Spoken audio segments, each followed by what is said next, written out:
Welcome to the Kentucky History Channel, where we strive to bring you all the Kentucky history content you want and you deserve. Kentucky is a part of all of us, and we plan on covering all the history we can, from Pike County to Fulton County, from Louisville to Harlan.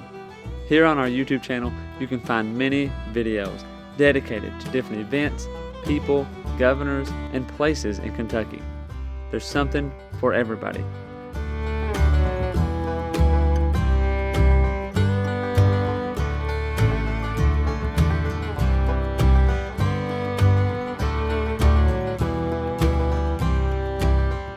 While you're here, if you like the channel, hit the subscribe button and the notification button so you get notified anytime new Kentucky history is available. And if you want to support the channel, we have a Patreon page as well, or patreon.com/KYHistoryPod. Welcome back to the Kentucky History Podcast. I'm your host, Jameson Cable, and I'm here with David Kirkpatrick. How you doing? Doing great. You? Doing good. It's a good Kentucky day here, but we're going to jump right into it and talk some history. We got with us a reoccurring guest now, second time on the show, Mr. Gabe Neville, the founder of the Virginia8th.com. You can find him on Facebook. How you doing, Gabe? I'm doing great, gentlemen. I'm glad to be here with you tonight. Well, we are going to talk some, Virginia 8th / Kentucky, because we talked about in the last episode how the two kind of really came together there towards the end in a way. But real quickly, before we get too much into it, Gabe, if you want to, just tell us a little bit about the site and all that kind of stuff. Yeah, sure. So 8thvirginia.com, 8thvirginia.com. It's a website about one particular Revolutionary War regiment from Virginia, but it's a unique one, right? So it was the Frontier Regiment. It was mostly immigrants from Germany and Scotch Irishmen, and they were recruited all along the Virginia frontier, which at that time was massive, right? So it's from beyond the Clinch Mountains into what's now Tennessee. They didn't know where the boundary was, all the way up to Pittsburgh, which Virginia claimed at that time. So 10 companies raised from 8 counties, stretching the entire frontier. That's 350, 400 miles. And a whole bunch of these guys after the war, even during the war, moved to Kentucky. So there's a lot of Kentucky stories that are real important to the lives of these guys. That's very true. And, just to refresh people, we have been talking a lot about the early frontiersmen. Last time you were on, we talked about James Knox and just kind of brought up some other ones. And, the importance of just finding these little stories and letting people know about them. We know about Boone, we know about Kenton, we know about the big dogs, if you want to call them that. But these little other people that were a major part in it. It really really important to let people know about those as well. No question about it. I think it's so fascinating. The names that come up, even the commander of the 8th at one point is Peter Muhlenberg, right? Yep. And we've got Muhlenberg County. Am I correct? And so, there are a lot of Kentucky names tied to that people may not make that connection to. Yep. No, absolutely. Yeah. And, there's brothers of famous Kentuckians, right? So John Bowman is very famous in Kentucky history, at least for people who take the 200 level course. But his brother Abraham was Muhlenberg's successor. He was the colonel that took over when Muhlenberg became a general. And there's Gabriel Slaughter, right? Well, he was a governor, I think, right? So one of the captains was his uncle, I think. So there's a lot of family. First Speaker of the Kentucky House was an 8th Virginia Regiment veteran. Wow. Yeah. Wow. Oh, wow. So very important regiment. We kind of went through a few of the lists. Again, if you want to learn about this stuff, I highly encourage you just to go to Neville's website, or you can find it on Facebook. Posts are posted pretty much daily on Facebook if you want to keep up with that. But a lot of good stories. We kind of got a little list here. We're going to talk about some different ones. But let's start. You already mentioned Slaughter. Let's start with George Slaughter. Let's talk a little bit about him. Yeah. So George Slaughter is in a lot of ways sort of a typical Virginia story. I think it was his grandfather came to Virginia as an indentured servant, probably illiterate, but he did okay. And George's father was a local guy of some note in Culpeper County, Virginia. George was too young probably to fight in the French and Indian War. If he did, there's no record of it, but he did participate in suppressing Pontiac's rebellion and had his horse taken from him to help some of those captives that were released by the Indians find their way home. So he started, bright and early early in life out on the frontier. That was in Ohio, I guess. And then when he was participated in Lord Dunmore's war, he was not at the Battle of Point Pleasant. He was in command of the supply depot that they built on the Elk River, where the West Virginia state capitol is now. He showed up a day late for the battle. And then when the Revolutionary War broke out, he was named a captain by the Culpeper County Committee of Safety. His company was assigned to the 8th Virginia Regiment. He was at the Battle of Sullivan's Island in '76 down in Charleston. He was at Brandywine, Germantown. After Germantown, at Valley Forge, he learned that there was a smallpox outbreak back home, and worse than that, his family's house had burned down. So he asked for permission to go home, and he was told he couldn't because there were too many officers gone already. So he resigned and went home, took care of business, and sent George Washington a very contrite letter saying that if he could do it with propriety, he would like to rejoin the Continental Army. And Washington said no. Oh. So that was his story. So that was the end of his continental service. He then got involved in state service. And I'll pause and just distinguish. A lot of people, when they're learning about the Revolution, they fail to really appreciate the different kinds of soldiers that there were. Continental soldiers, we all know what those were. They had continental commissions. We all know what militia were. They were local guys who were supposed to stay in their counties, and if there was an attack in their county or in a neighboring county under Virginia law, then they could be activated to do what needed to be done. But they weren't supposed to go out of their states. And then in between, there were provincial soldiers, or after the Declaration, state soldiers. So that's what Slaughter became after he resigned his commission, and may have participated in the Chickamauga campaign, but was definitely attached to George Rogers Clark's Illinois Regiment, which was a state regiment, not militia. They're often called militia. They were not militia. They were a state regiment or battalion. And after the Battle of Piqua, where Slaughter was, I guess, second in command of the state forces, Clark went back to Virginia and left Slaughter in charge of the garrison and what was about to become Louisville. So he oversaw the completion of Fort Nelson, tried to keep his soldiers alive and fed, which was not easy. And then, after the war, I'm not sure what he did after that. He seems to have sort of gone into obscurity. Mm-hmm. We don't even know exactly where he's buried. So that's George Slaughter. Yeah.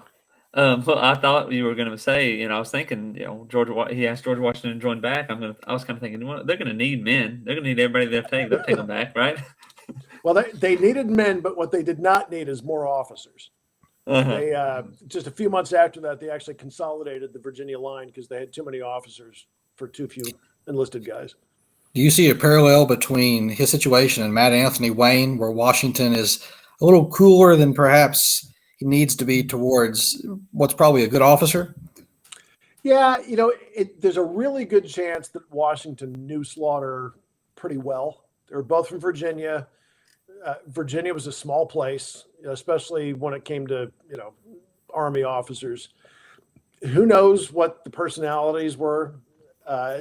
but it's pretty clear that when Slaughter left, he didn't just leave. He left in a huff, right? I mean, he'd asked for permission. It was denied, so he quit. So, letting him come back would have set a bad example, I guess. I mean, Washington was pretty forgiving, but I don't think he was too forgiving about that sort of thing. Yeah. Slaughter's an interesting guy. The Slaughter family, there's a whole bunch of them. His is a good story. And I guess, the one thing that's sort of important for people in Kentucky is when Louisville was chartered as a town, I forget the number, but 7 or 8 men were chosen as the original trustees or town fathers, and he was one of them. So he is legitimately a founder of Louisville. Yeah. Clark gets credit for being the founder, but mostly because he was there first, the Corn Island thing. Yeah. But he didn't found incorporated or found the government.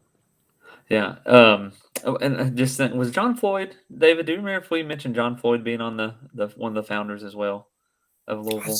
We did someone. I was trying to run in my head who threw it was. Yeah. Random note. And again, I cannot not bring up the missed Slaughter County that Kentucky missed. Not too late. It's not too late. What's one more? What's one more? 120. What's one more? It's not gonna hurt us. Yeah, I mean, there's got to be one county that's too big somewhere. Yeah. Oh gosh. Yeah. I can think of a few, but anyway. So yeah, pretty interesting, George Slaughter. And again, another person that founded Louisville. That's a big deal. But if you aren't looking, person's gonna be missed and be forgotten really quickly.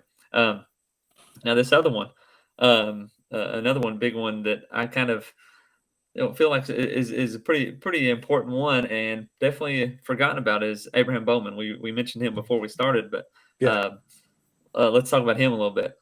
So Abraham Bowman's huge, and just almost completely forgotten, sadly. So he was one of, I think, 8 or 9 kids in the Bowman family that grew up in the Shenandoah Valley. His grandfather was Yost Height, who was the guy that brought the first large group of German immigrants into the Shenandoah. So he was sort of Shenandoah Valley royalty, right? So I don't remember everybody's names, but he had 4. There were 4 brothers: John, I think Joseph, Abraham, and Isaac. I think so. That they were famous as the 4 centaurs of Cedar Creek. Cedar Creek is in the Shenandoah Valley, and they were all excellent horsemen, equestrians. So they had the nickname the 4 centaurs of Cedar Creek. And I'll jump to the end here briefly. He settled in Lexington, and I suspect he had something to do with the origins of the horse culture around Lexington. I can't prove that. Don't know it to be a fact, but it seems like quite a coincidence. Otherwise, but so how much time we got? Because I could go for 2 hours on Abraham Bowman. I'll let me think. I'll just keep it simple. So he was an explorer and a long hunter, kind of like Daniel Boone. Didn't go out as many times, maybe not as for as long, but his name was carved into one of those famous trees that's been written about. He was picked as lieutenant colonel of the 8th Virginia Regiment when it was formed. And then when Muhlenberg became a general, he was promoted to colonel. So he led the regiment at Brandywine and Germantown. And then you remember I mentioned a few minutes ago that late in 1778, they consolidated the Virginia line. And when that happened, they had to let some officers go. And Bowman, as a more junior colonel, was let go. So the term for this was supernumerary. They had too many of them. So he was done. So he went back to Virginia and went and visited Patrick Henry, the governor at that time, and said, "Do you have a job for me?" I'd like to keep serving. And Patrick Henry said, nope, sorry. We don't have anything to give you. So, yeah. So meanwhile, John Bowman, his brother, is in Kentucky, right? So he is, if I remember right, the county lieutenant, so the chief military officer of Kentucky County, which, as you two both know, was a county of Virginia at the time. So Abraham goes home and he recruits, I can't remember how many, I think it was 30 families. I can't remember the number exactly. But one of these big, multi-family moves into the frontier. So this is 1779, and he brings a whole bunch of families to Bowman Station, which had just been formed by his brother John. So they lived together there in a house that a log house that I suspect may still exist, but has been relocated. That's something the three of us need to figure out. So he lived there for a little while. There's some stories I could tell you when we've got 2 hours about what went on there. And then he moved up near Lexington and built a log house that still survives. It's on a horse farm. It's been restored and it's beautiful. And he became quite a leader in the community up there. Was prosperous. Either he or his son, shortly after he passed away, built a big mansion house that's still up there. When the Marquis de Lafayette came back to America in 1824 and 1825 for that grand tour, when he was passing through Lexington, Bowman was selected to be the guy that did the big introduction and gave the big speech. I've read the speech and compared it to letters I know Abraham wrote, and there is no way he wrote the speech. Somebody ghost wrote it. Far too much poetry and literature quoted in that thing. but he read it anyway. So he was quite the guy. I mean, and I guess the last thing I'll say is that if you go to Blue Licks and look at that monument, as I'm sure both of you have done, you know that when was that thing put up? Do you know? The monument? Oh, yeah. I mean, decades ago, right? Yes. I mean, but so they carved all the names of the soldiers who fought in the battle there, and then somebody came along and said, "Well, we got some more," so they carved them into the edges. You know what I'm talking about? Yeah. Yes. Yeah. And Abraham Bowman is one of those names. It's carved into the edge, and the implication is that he was just a private, right? And I mean, this is a guy who was a colonel in the Continental Army. Yeah. And as far as I can tell, there is no other Abraham Bowman around at that time. He may have just volunteered with his rifle to come help out, and somebody found his name and slapped it up there. But I would love to prove that it's one and the same Abraham Bowman and sort of reclaim that piece of his life for his legacy. So I've emailed with people and people don't really know, but there's got to be a way to figure that out. Yeah, the Bowmans are, I'll say, being in Mercer County, I live in Washington, but I work in Mercer and Harrodsburg. They were very glad to see those folks show up. There's a journal surviving. You're talking about John Bowman and the family that followed. They came with the militia. And even the Heights are in central Kentucky for a while. Then they spent some time in Louisville as well before moving on. So it's interesting how much these guys move around during the Revolutionary period at a time that you would think that would be very dangerous. But they were well equipped for it, I suppose. Yeah, these guys, danger was nothing to a lot of these guys, right? I mean, I think I may have mentioned to Jameson last time that Peter Muhlenberg, he was in charge initially of the land lottery for veterans. So they met in Louisville in 1784. They had a lottery to figure out who got to pick which plots of land first. I won't tell that whole story this time, but when he left, he went via Pittsburgh and floated down the river, and then he went home via the Cumberland Gap, and he kept a daily journal, and he's traveling, all the way down. What is it? Crab Orchard. Yeah, Crab Orchard. Yeah, Crab Orchard, and then down through Moccasin Gap to the Cumberland Gap, and he's just like, there's dead bodies everywhere, right? And they're posting guards at night because they might get ambushed. And I mean, there must be 4 or 5 different times in that journal where he just sees dead bodies by the side of the road. I mean, it was a violent time. Absolutely. Yeah. Yeah, So, right down Crab Orchard. That's a few miles. I mean, a few miles from the house here. I'm sure probably down Skaggs Trace, all that stuff. yeah. Yeah. Well, I hope there are no skeletons laying around anymore. We'd rather not say. No, and those are you mentioned the Bowman cabin on the website. Is that the one in the picture you have on the website? Is that the one in Lexington?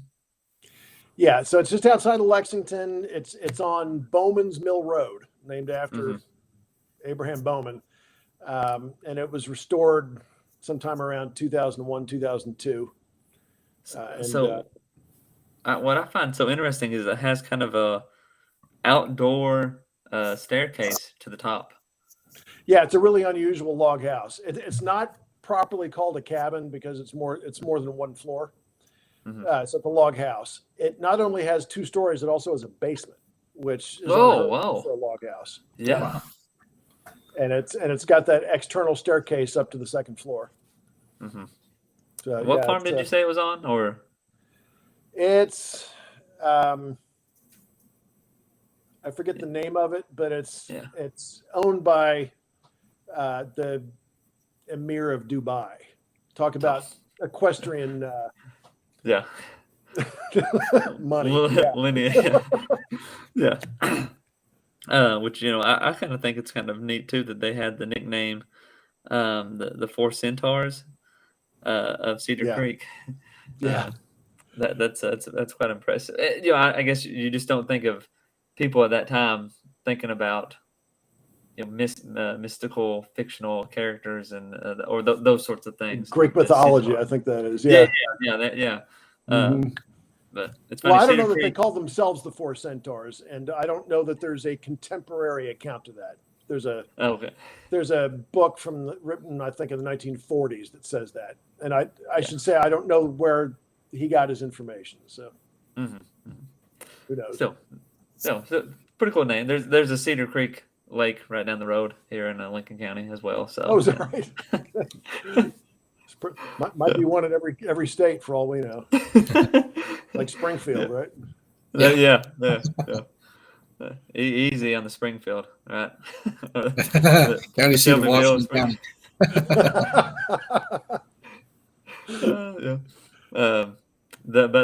So Abraham Bowman, a pretty good, pretty interesting guy, and especially with the family lineage. I'm thinking I need to get in contact and go check out this cabin because it seems or log house because it looks a lot. It looks unique. It's different. It's very unique. I think, as I recall, there's even I think there's a book on Kentucky architecture that has a. I don't know if a chapter might be overstating it, but a few pages on it. Yeah. An older book. Oh, I should say that there's an Abraham Bowman whiskey too. Now this is going to upset you guys. It's not made in Kentucky. Oh dear. It's made in Kentucky's mother state, Virginia. Okay. So it was made by Abraham Bowman's. Initially made by his great grandson, I think.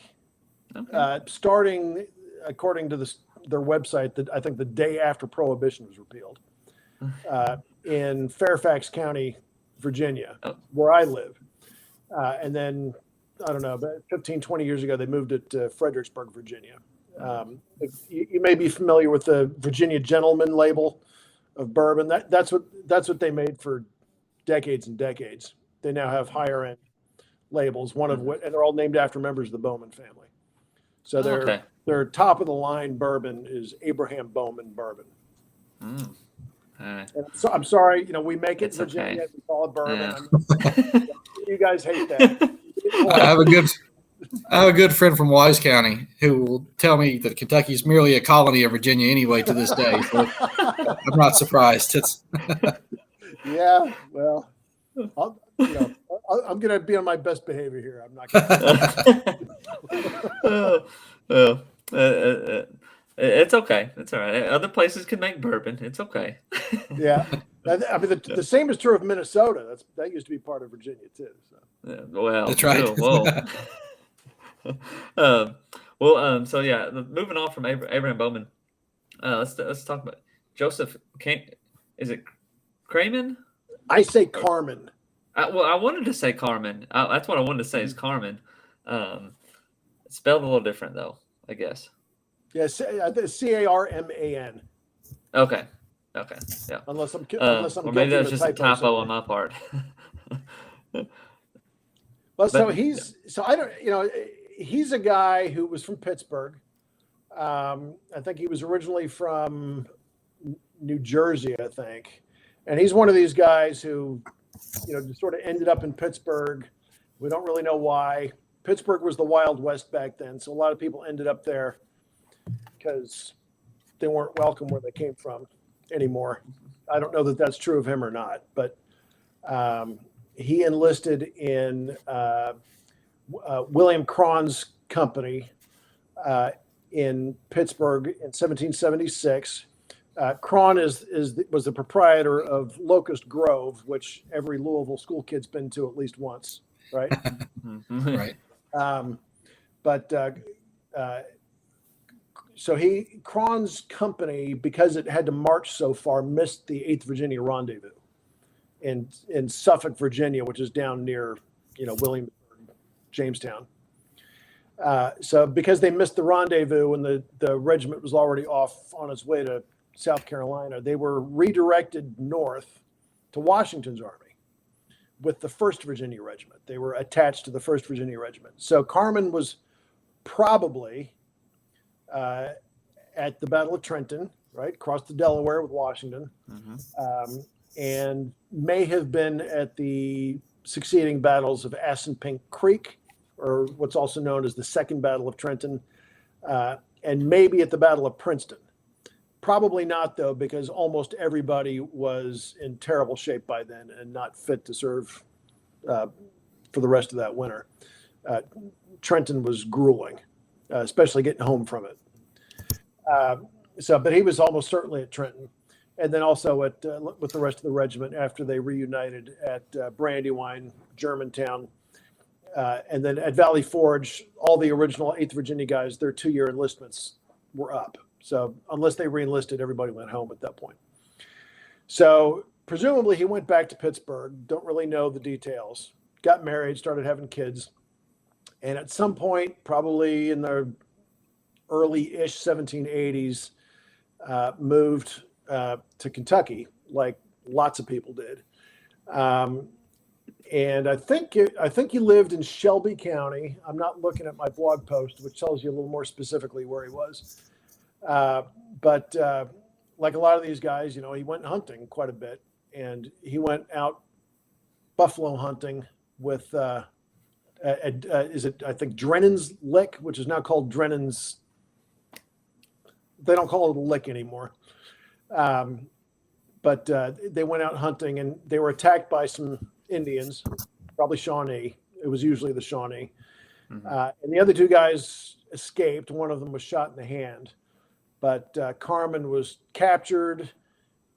Nobody knows exactly what happened between that point when they found his body, but he was probably tortured, dismembered. And this is a family podcast. I won't give too much detail, but he wasn't in one piece when they found him. And he had a bunch of kids who were, lost their father. It's a story that's told over and over again in that period. But an account of his death is in the Draper manuscripts. It's as sad as it is, it's one of those little gems I've found in my research that tells who these guys were. Right? It's usually pretty easy to find information about officers. Carman was just an enlisted guy, right? And this tells the story of what happened to some of these enlisted guys, when they went west to try to make it on their own and have some of their own land and become gentlemen too. And a lot of them just didn't make it. It's a sad story. It's surprising too how many people travel west at a time when the conflict is still raging on. I mean, it's perfectly understandable why there's such a bump in settlement in Kentucky after the Treaty of Greenville, because Yeah. prior to that, particularly before 1783, when the war is still raging on, that is a dangerous thing to do. And I'm always amazed at people who have seen frontier fighting. I don't know, maybe that bolsters your courage and you feel like you kind of know the ropes and you're okay. But it's amazing the number of people that travel westward and end up facing a similar fate. Yeah, David, one thing I wonder is whether people were just like that back then, or whether the experience sort of separated the wheat from the chaff, or as we used to say, the men from the boys. I guess we probably can't say that anymore, right? But I know that when there were what they used to call alarms, emergencies on the frontier in the years around Dunmore's War, one of the first things they were worried about, and this was true in the French and Indian War too, was keeping the settlers on their land, right? Because if they fled during the French and Indian War, that would communicate to the French that they didn't have a solid hold on the territory, right? As they say, Right. they say what is it? They say possession is 90% of the law, right? Mhm. If you vacate the land, that means you're losing the contest, right? So, and that was true during the Revolution and Dunmore's War on the frontier too. So they worked really hard to keep people on the land, but it didn't work. A lot of people left, but then some people stayed. So are these two different kinds of people? I mean, were the people on the frontier by definition the courageous ones that were willing to go to Kentucky even though there's still violence raging, or were they just were people generally just so eager to have land of their own or opportunities of their own that they just went anyway? Yeah. I don't know. I mean, I some of both, I guess, but I think it's safe to say that only the bravest people went as far as Kentucky early on. Oh, absolutely. And there were people like Abraham Chaplin who came to the Central Kentucky region, who was here for a couple of years through some of the thickest fighting in the war through the 1777 and that time period, who then goes back to Virginia, having made his mark and claimed his land and had it surveyed, to wait out, I think, the contest for a little bit and then coming back. So Yeah. it was a gamble, but a lot of people risk it. Yeah. Yeah. Lots of people died. Yeah. Definitely a different breed, different mindsets and so forth. So Joseph Carman, I did, one reason I did kind of notice him though is he was more of a private or just an enlistee. Some of those others were officers and captains, and like you said, it's very important to kind of get those people. Oftentimes when you think of the big conflicts, you get the general's view, you get the officer's view. Those people get counties named after them or statues Right. built or whatever. But those other people making those small sacrifices get brushed under pretty quick whenever part of a big battle. And you'll notice whenever you do genealogy and people are looking for that, they'll say my great so and so fought with George Washington at the Battle of York or Brandywine or whatever battle it could be, or same it with the Civil War. You'll have that person that is there specific. But yeah, a good story, a sad story as well. Did you mention how many kids he had, or right It's in the off? blog post. I want to say it was 5, but I'm not. Yeah. I'm not sure of that. Yeah. Well, moving on to another one, and this one is kind of a flub on my part. John Duncan, who wasn't part of the Virginia 8th, correct? Yeah, no, that's right. Although there was a John Duncan, but he was from somewhere else. So this is a guy who lived in the Southwest frontier, in what was then Fincastle County, and I wrote a blog post about him on 8thvirginia.com just because it was so fascinating, right? So this guy, we were talking about regular people, right, and not officers. This guy's even one step down from Joseph Carman. He wasn't in the Continental Army. He was just a militiaman. And he's an example of a guy who grew up on the frontier surrounded by violence, settlers versus the Indians. down where he was, they were mostly worried about the Cherokee, and he died. I'm not sure when he died, but I mean, this is a guy who lived literally from birth to death, pretty much surrounded by violence with the Indians. And he filed for a pension based on his service under the law for Revolutionary War veterans. And if I remember right, he didn't get any money because he wasn't actually in the Revolutionary War. He was just out on the frontier, defending his community. So that's another sad story. I'm sure he was penniless. His dad was killed when he was young. They found one of those Indian war clubs next to his body when they found it. It was turned into Preston, who gave it to Campbell, or maybe I have that backwards. And there's a fair amount of correspondence about it. That's in the correspondence from the early phases of Dunmore's War. But from his own account, he lived his whole life like that. And there are other guys too who lived like that their entire careers. We tend to think of the frontier as something that moved west fast enough that you had this phase of Indian conflict, and then it moved west, and then the happy farmers were left behind. But the fighting on the old frontier, it was pretty much nonstop from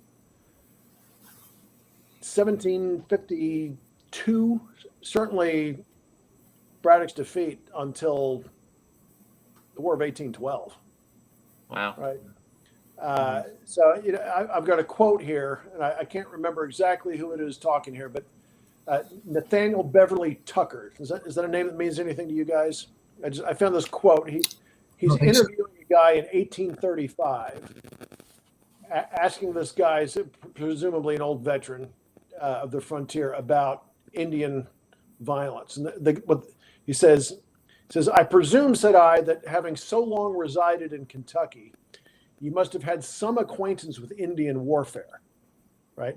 And the guy responds, "I had no occasion," he replied, "to come to Kentucky to learn that. I may say that I have had something to do with it all of my life, and it had to do with me before I was born." So, wow. these guys, that's all they ever knew. Mm-hmm. It's hard for us to imagine. Yeah, and you mentioned those. I'm thinking of geographically. Cherokee. They didn't move out. I mean, and for a long time, they were still right there in that pocket of, East Tennessee. I guess it'd be East Tennessee, West North Carolina. That little area. All that's where they were prominently. And white settlers kind of I would say settled around them, and the conflict didn't really die down for a long time. Yep.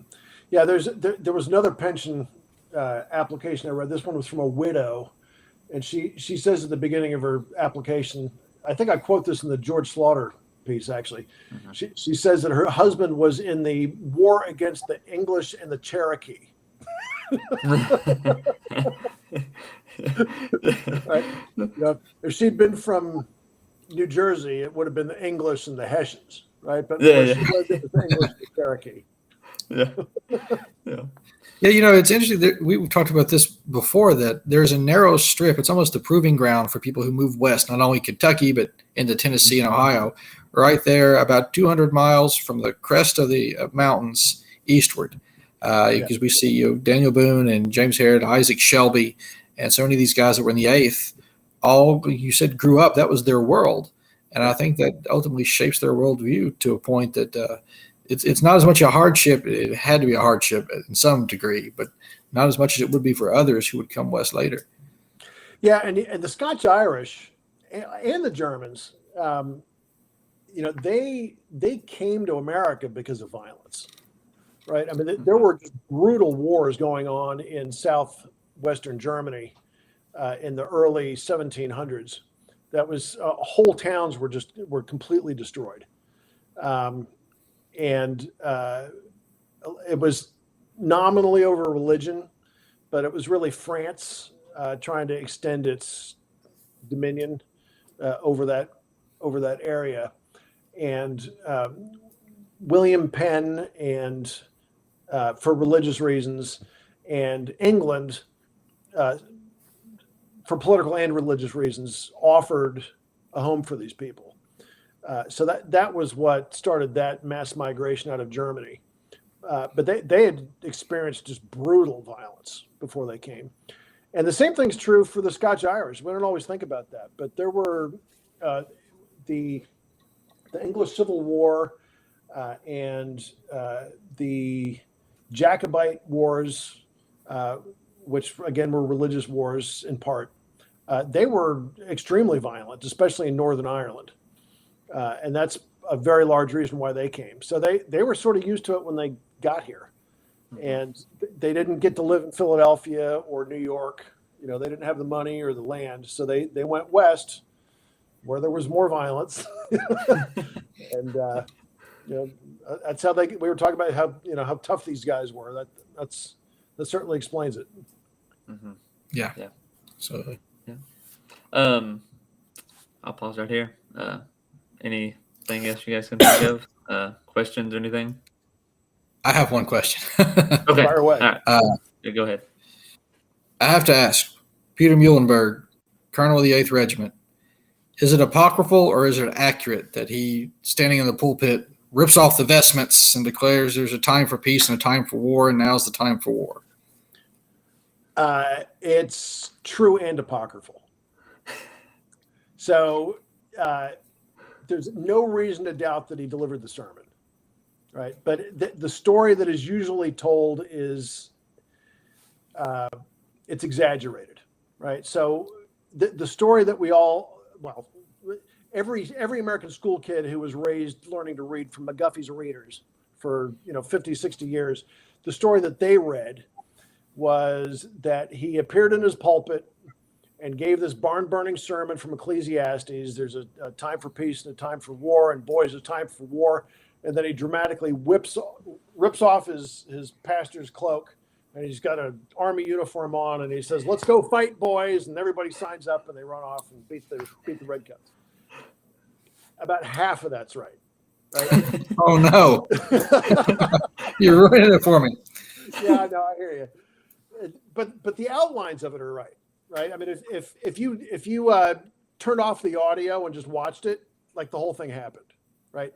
So he was appointed a colonel by the Virginia Convention in Tidewater, Virginia. So he already had a commission. That was not a surprise. Everybody knew, right?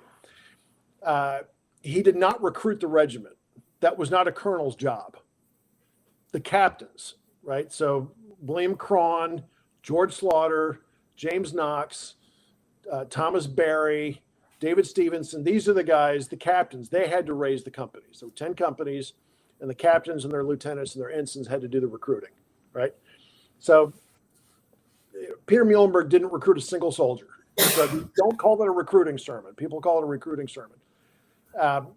He was the rector of Beckford Parish. So this is the Anglican Church parish that shares the same borders with what is now Shenandoah County. Back then it was Dunmore County. He was German. His father was a Lutheran. He had to travel to England to get ordained because in the Church of England, you have to be ordained by a bishop. There was no bishop in America. But under Virginia state law, you had to have an Anglican rector for your parish, right? So I'm getting too in the weeds there, but so he was a pastor, and Dunmore County recruited 2 companies of the 10. So that was not a recruiting sermon. It was a farewell sermon. Everybody knew he was a colonel. I'm sure he wore the cloak over his uniform, but I think he did it as a matter of propriety, right? He's giving a sermon in his church, right? So he puts on his cloak. There's a word for that kind of cloak. I forget what it is. And when it was over, I'm sure he took it off, but it was not that dramatic, right? Okay. And, they rode off to war. So, the contours of the story are right, but it wasn't a dramatic reveal. Okay. Well, good. It worried me because the whole "I've not yet begun to fight" moment that we get so often in American history, and it doesn't play out that way. So I'm glad so much of it is true. That that eases my mind. The Ecclesiastes. There's no reason to doubt that he preached from Ecclesiastes. Right. The source for that story is a biography written in 1849 by his nephew, great nephew, and. It was written in a period where people like to be a little bit romantic in their biographies. But if you read that whole book, his nephew's really trying to be accurate. He cites sources. He explains complicated stuff. He's really trying to be accurate. Now, he waxes a little bit poetic when he tells that story. But if you read it carefully, right, he never claims that the uniform was hidden under the cloak. He just says he took the cloak off. And when people read it, they draw assumptions from it. So if you read it really carefully, I don't think that he was trying to mislead people. I think he was trying to be a little bit dramatic and, but I don't think the way that it's told by his nephew, great nephew, necessarily wrong. Okay. So, yeah. And if it helps you, keep it in your head canon that it was a bit more dramatic. Go with it, right? Right. War is dramatic enough, right? I mean, right. Yeah. Oh. So, well, thanks, guys. What this has else? been Any good. other conversation or questions or Not right off. That's all. So no accusations. We're good. All right. Okay. That's all pretty good. A lot of good information. Again, thanks for coming on and sharing. I encourage people to go and get on to the 8thvirginia.com, follow it on Facebook, and it's all there. I mean, pictures, everything, some good stories to check out. Anything, David? No, I think that covers it. It's fascinating reading, and it really is. People are on the threshold of Kentucky, and what they do ultimately helps secure the future of the state. So we owe the eighth a debt. Yep. Amen. Yep. Thanks, gentlemen. Yeah. Well, for everybody listening, thanks for listening, and we'll see you next time. Take care. Welcome to the Kentucky History Channel, where we strive to bring you all the Kentucky history content you want and you deserve. Kentucky is a part of all of us, and we plan on covering all the history we can, from Pike County to Fulton County, from Louisville to Harlan. Here on our YouTube channel, you can find many videos dedicated to different events, people, governors, and places in Kentucky. There's something for everybody.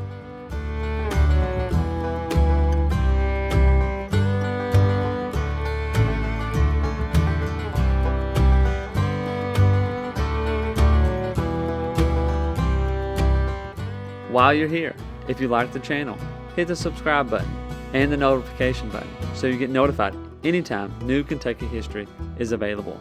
And if you want to support the channel, we have a Patreon page as well, or patreon.com/KYHistoryPod. You've probably heard about Daniel Boone, but what about the rest of the frontiersmen who came to Kentucky and settled? That's what we want to bring to the Kentucky History Channel. The stories of the untold, the stories of those forgotten. One thing to expect on our channel is great Kentucky content. Some stories that you've never heard of. The Night Riders, who began in western Kentucky. Bloody Monday, the riots in Louisville.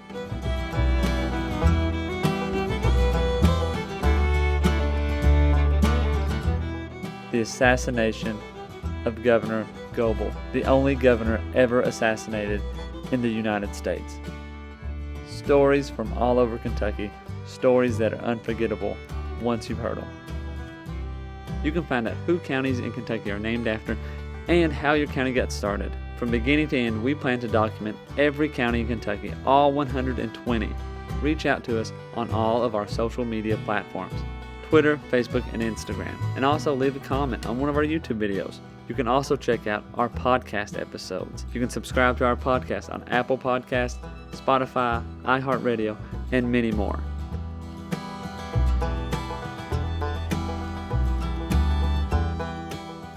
We're always seeking to find more Kentucky history so we can bring it to you, the viewers, the listeners. We want all the stories and all the events from Kentucky's great history to be told and shared everywhere.